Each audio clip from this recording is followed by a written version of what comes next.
Welcome back, everyone. Today we're going to be reading from the creators of The Bad Seed, The Good Egg by Jory, John, and Pete Oswald. Oh, hello. I was just rescuing this cat. Now why? Because I'm a good egg. A very good egg. It's true. I do all kinds of good things, like I'll carry your groceries, I'll water your plants, I'll change your tires, I'll paint your house. If you need any help whatsoever, I'm your egg. I've always been a good egg. It's been this way from the start, even in my earliest days.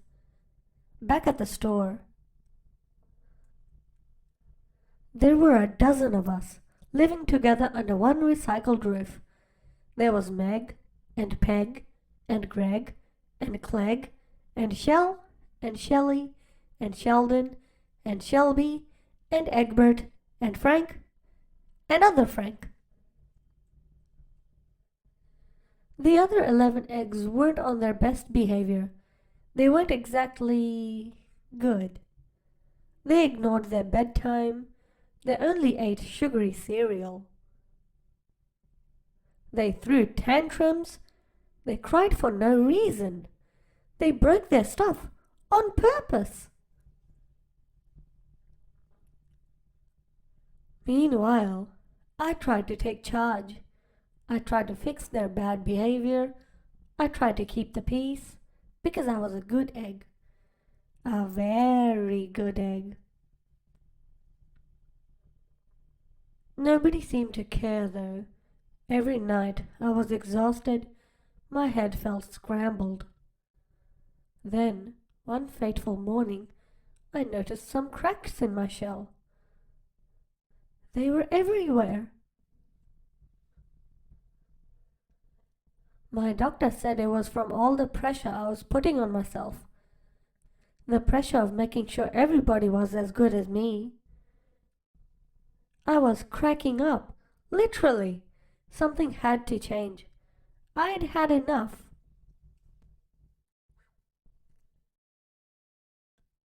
I told Meg and Peg and Greg and Clegg and Shell and Shelley and Sheldon and Shelby and Egbert and Frank and other Frank that I was leaving. I can't be the only good egg in a bad carton, I said. Blah, blah, blah, they replied. I left that night. I wandered from town to town. The hours became days. The days became weeks. I lost track of time. I was alone. Out there on the road, under the stars, I really tried to focus on myself and what I needed. What do you think it was that the egg really needed? I took walks. I read books. I floated in the river. I wrote in my journal. I found simple moments to be quiet. I breathed in. I breathed out. I even started painting. For once, I found time for me. And guess what? Little by little, the cracks in my shell started to heal. My head no longer felt scrambled. I started to feel like myself again.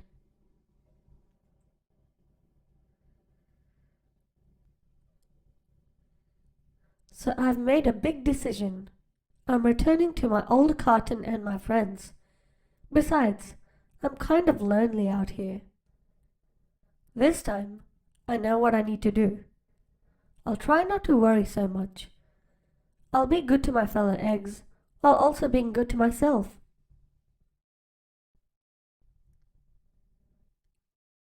Here we go. Everybody missed me. I missed them too. Hello, Meg, Howdy, Peg. Hey Greg. Greetings Clegg. What's up Shell? Aloha Shelly. Heyo Sheldon. Hi Shelby. Good day Egbert. What's happening Frank? How do you do, other Frank?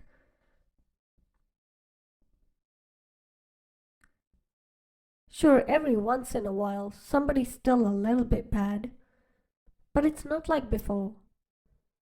Here's what I realized. The other eggs aren't perfect, and I don't have to be either. I'm okay with that.